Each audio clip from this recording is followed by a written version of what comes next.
안녕하세요. 한동대학교 교목실 섬기는 행복한 목사 김한진입니다. 만나서 반갑습니다.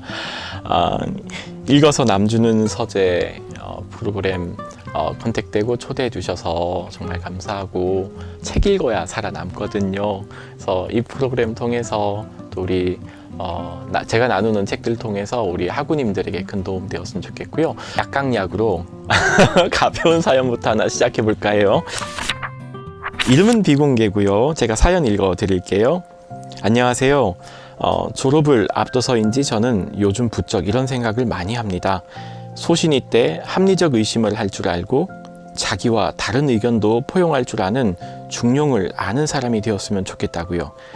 대학에서 보내는 시간 동안 저는 단순한 지식의 습득만이 아니라 알매 더해 태도까지 포함하는 지성을 갖춘 사람이 되고자 했는데, 고민한 만큼 그렇게 성장했는지 잘 모르겠어요. 목사님 또한 교수님이기 전에 신앙인으로 목회하는 분으로, 한 분의 믿음의 선배로 한동과 사회 속에서 기독신앙을 이야기하면서 세상이 이야기하는 방식과 항상 부딪혀 오셨을 텐데, 그때 생각을 정리하기에 좋은 책 혹시 있으셨나요? 추천해 주신다면 저도 차분히 읽어보고 싶어요.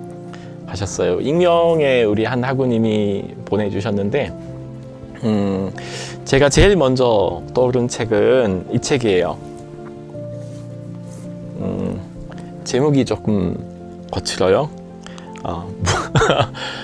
리차드 마우, 프린스턴 신학대학교의 전 총장이셨던, 그리고 신학자이자 또 저술가이자 기독교 사상가이기도 한 리차드 마우 교수의 무례한 기독교라는 책이에요. 이 책은 책 제목이 일단 좀 거칠어요. 무례한 기독교잖아요. 일종의 우리의 민낯을 보는 느낌. 우리라고 할 때는 제가 속해 있는 기독교 공동체. 무례했다는 것 자체가 이 책이 지향하는 점은 아니에요.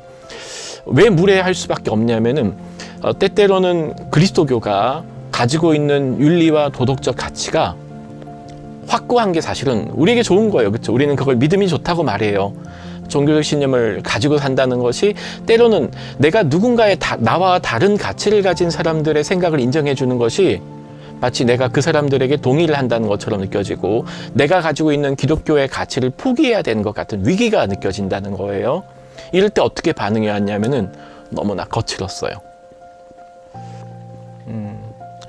내가 기독교인으로서, 그리스도인으로서 기독교가 제시하는 그 믿음과 가치와 세계관을 가지고 산다는 것이 때로는 나와 다른 다원주의적 속색에서 나와 다른 가치와 생각을 가진 사람들에게 너무나 무례한 방식으로 살아왔다는 것을, 이제 우리의 불편한 민낯을 보여주죠. 이런 경우는 사실 한국에서도 많이 발견할 수 있잖아요. 그래서 지금 우리 학우님께서 보여준 것도 제게 이런 표현을 썼어요. 기독신앙을 이야기하면서 세상이 이야기하는 방식과 항상 부딪혀 왔을 텐데, 부딪혀 오죠. 그런데 리차드 마우가 제안하는 방법은 기독 교양 시민으로서 살아가기를 제시해요. 이게 참 어려운 말인 것 같고, 이게 무슨 말일까? 내가 가지고 있는 그리스도인으로서의 삶의 분명한 가치를 포기하지 않으면서도 우리가 한 사람의 이 사회 속의 공동체의 일원으로서 우리는 그들에게 교양 있는 시민으로, 그것도 그리스도인으로 경청할 줄 알고 함부로 말하지 않고 함부로 행동하지 않고, 예수님이 그러셨죠. 이 책의 몇 대사를 한번 좀 읽어주고 나누면 훨씬 더 좋을 것 같아요. 우리는 이와 같은 시민 교양의 공적인 차원을 간과해서는 안 된다. 교양이란 우리가 아는 사람들을 존귀하게 대하는 것 이상이다. 그것은 또한 우리가 함께 영위하는 공동의 삶에 관심을 기울이는 일이다. 그것은 가까운 관계를 열심히 가꾸을 일뿐만 아니라 시민사회에 대한 깊은 관심, 즉 공적인 영역, 인도와 고속도로, 축구 경기장과 국립공원, 백화점과 국회에서 이루어지는 삶의 모습을 유념하는 것이다. 이 책 전체에서 흐르는 중요한 담론 중에 한 가지가 기독교는 공적인 공간이에요 라는 메시지예요. 그래서 오늘 제가 35페이지에 나와 있는 함께 영위하는 공동의 삶에 관심을 기울이는 일이 기독교의 본질적인 가치 중에 한 가지임을 알고, 그래서 어떤 사람이 되어야 되냐면은 귀를 기울이고 경청하고 함부로 말하지 않고 함부로 행동하지 않고 각종 다양한 이슈들을 한번 점검해 봐요. 동성애라든지 성과 관련된 문제라든지 또는 사회 이슈에서 벌어지는 낙태와 같은 다양한 이슈들을 우리는 또 어떻게 다가가고 접근하고 또 교양 있는 시민으로서 살아갈 수 있는 다양한 방법들에 대해서도 조심스럽게 제시하는 이 책 꼭 추천드리고 싶어요. 두 번째 사연입니다. 두 번째 사연 역시 익명으로 우리 학우님께서 보내주셨어요. 읽으려니까 마음이 좀 어려워요.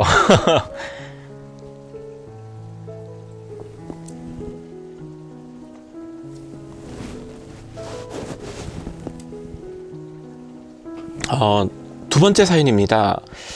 저는 모태신앙으로 20년이 넘는 시간 동안 기독교인으로 자라왔습니다. 이는 물론 제가 한동대학교를 결정하고 입학하는 과정에도 큰 영향을 미쳤고요. 저는 개인적으로 모든 모태신앙인들은 살면서 큰 고비를 하나 넘어야 된다고 생각합니다. 모태신앙인 사람들은 하나님을 믿게 되는 과정 자체가 자의로 인한 주체적인 선택이 아닌 부모님의 의지로 인한 선택이었고, 따라서 어렸을 때부터 뭔가 당연히 그래야만 하는 것으로 여겨졌기 때문에 하나님의 존재를 스스로 온전히 받아들이기 위한 과정이 필수적이죠. 스스로 받아들이지 못한다면 결국 삶에 아무런 영향을 끼치지 못할 때니까요. 물론 누군가는 이후 스스로 하나님의 존재를 깨닫고 주체적으로 하나님의 존재를 인정하여 계속해서 기독교인으로 머무를 겁니다. 하지만 저는 그러지 않았습니다. 한동대에 입학한 뒤에 스스로 신실한 기독교인, 진정한 기독교인이라 칭하는 사람들의 차별과 폭력성을 보았고, 만약 저것이 하나님을 따르는 사람의 모습이라면 나는 기독교를 믿지 않겠다는 결론을 내렸습니다. 당연히 학생들에게 한정된 것이 아닙니다. 사람을 보고 하나님을 따를지 말지를 결정하는 것이 옳지 않을 수도 있습니다. 불완전한 존재가 언제나 하나님의 모습을 담기를 기대하는 것은 아니니까요. 다만 하나님의 이름으로 그런 행위들을 정당화시키는 모습을 보며 과연 내가 믿어야 하는 하나님은 어떤 분인가에 대한 의문이 들었습니다. 이런 상황에 처한 제게 추천해주고 싶은 책이 있다면 알려주시기 바랍니다.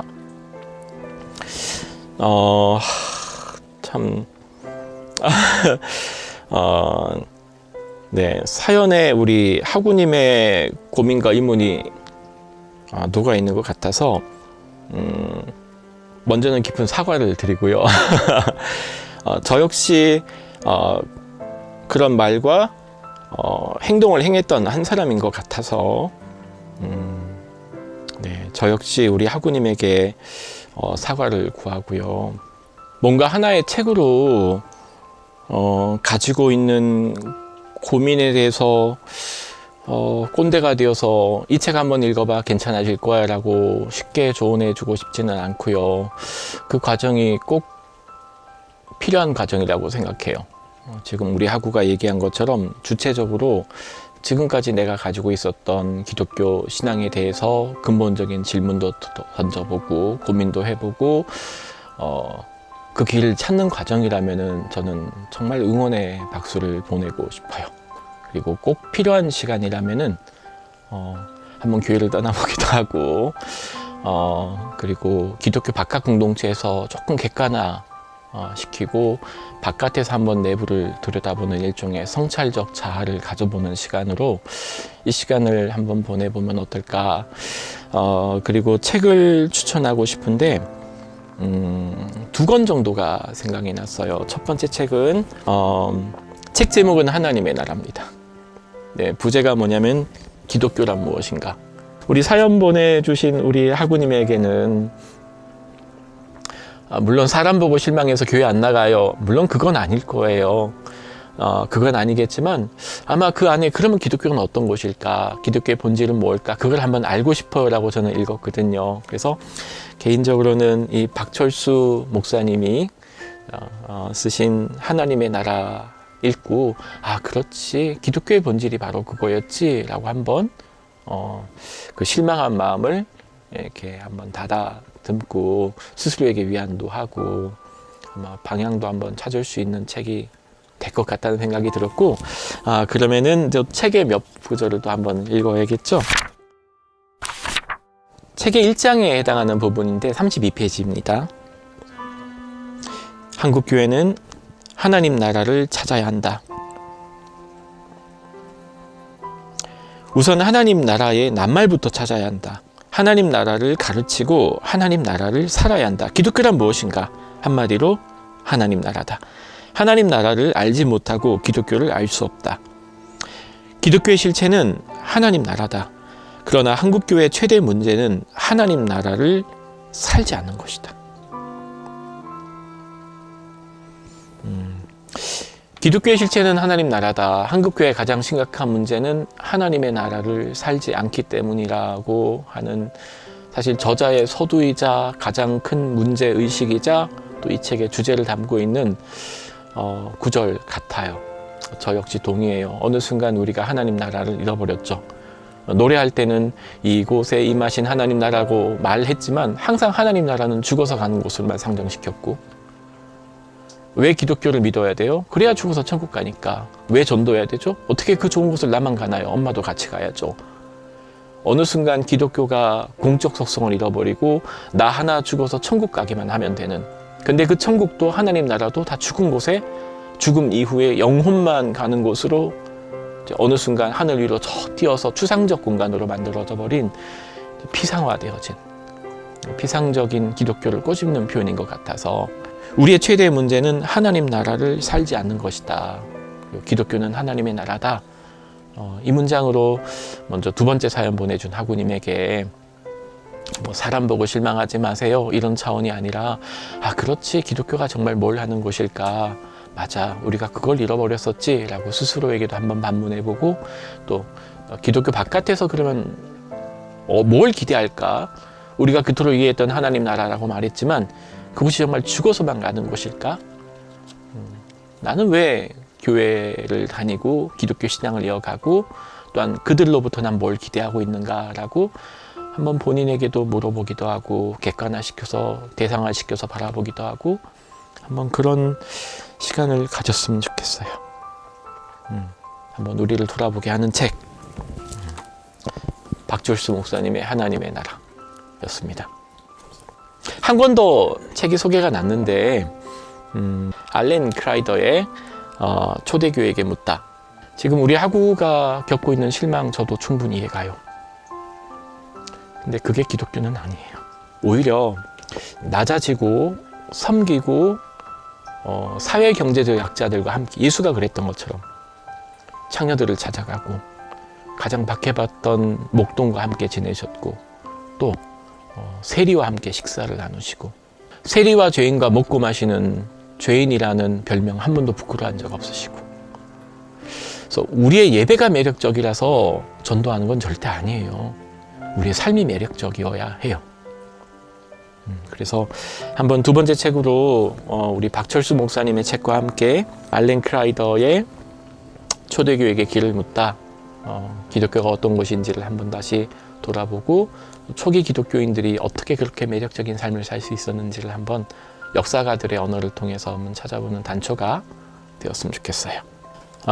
책에서 또 한 대목 찾아봤습니다.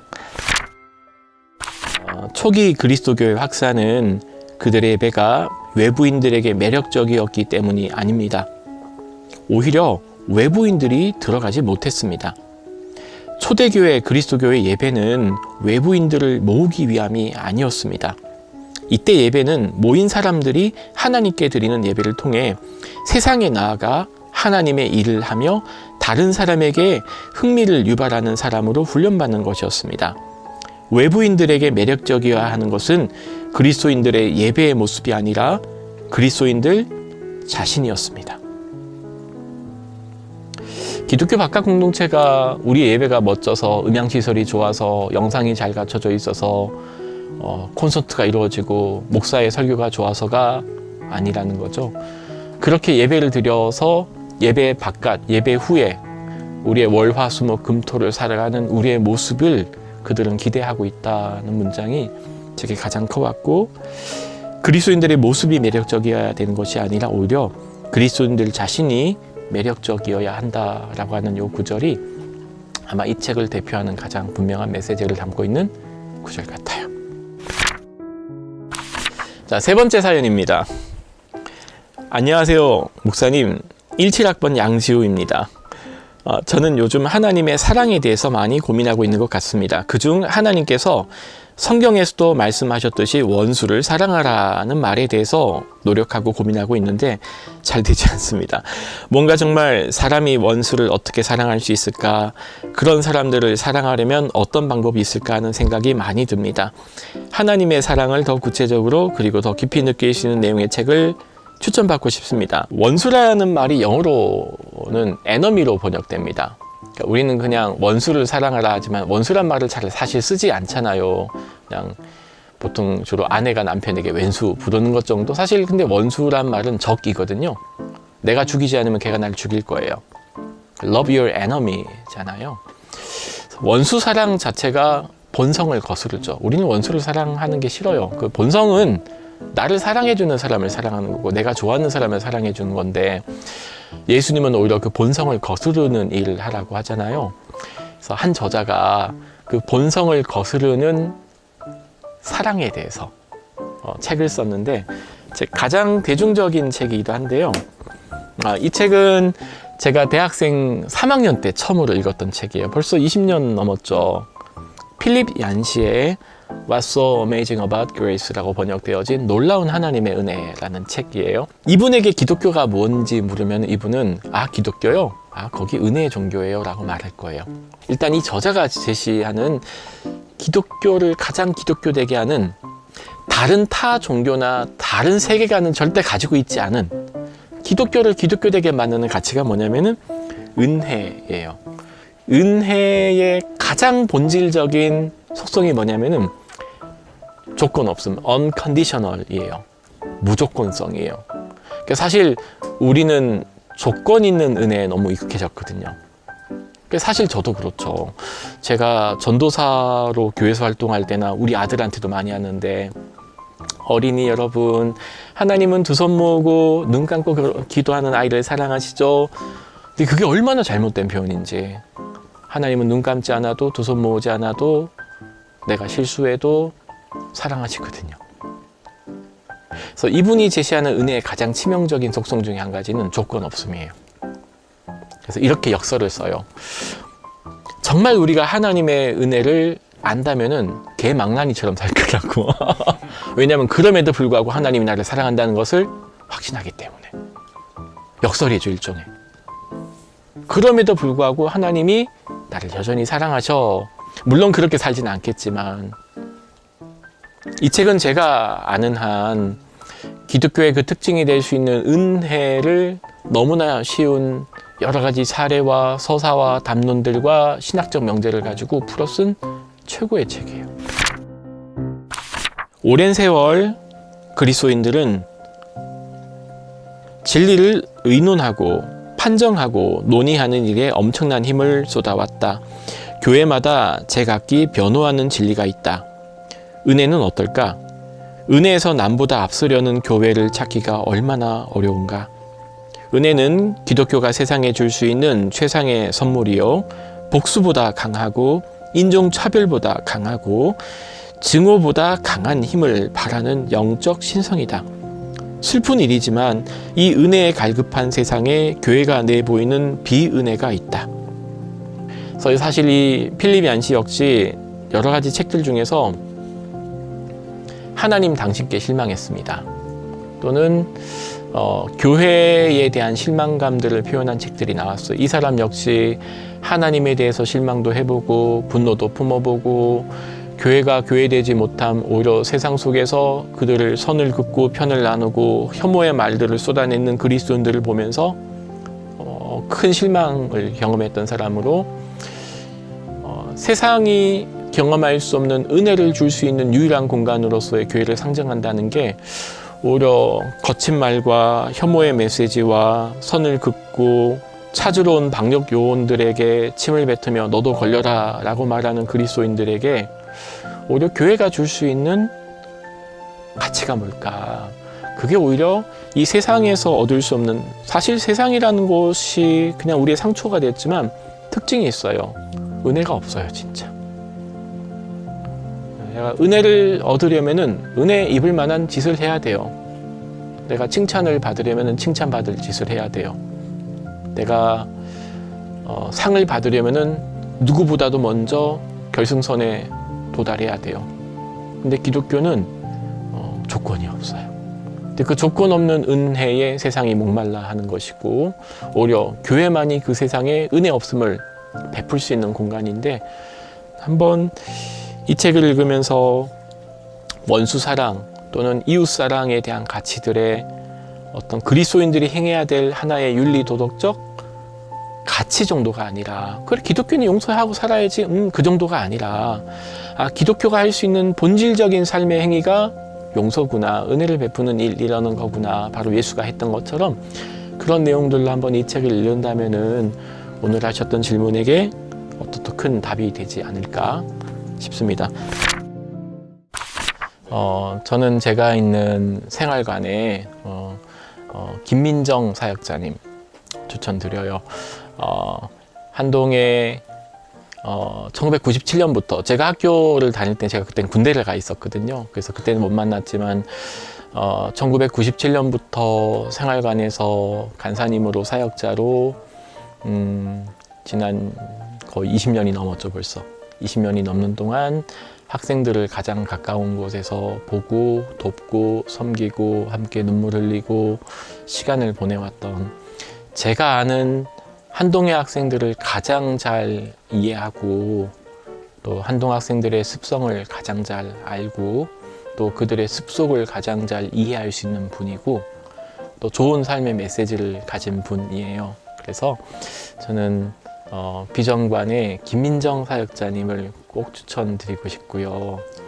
그냥 그분 삶이 그냥 책이자 메시지라고 생각하고, 젊은 청년 때 와서 지금은 중년의 나이가 되었거든요.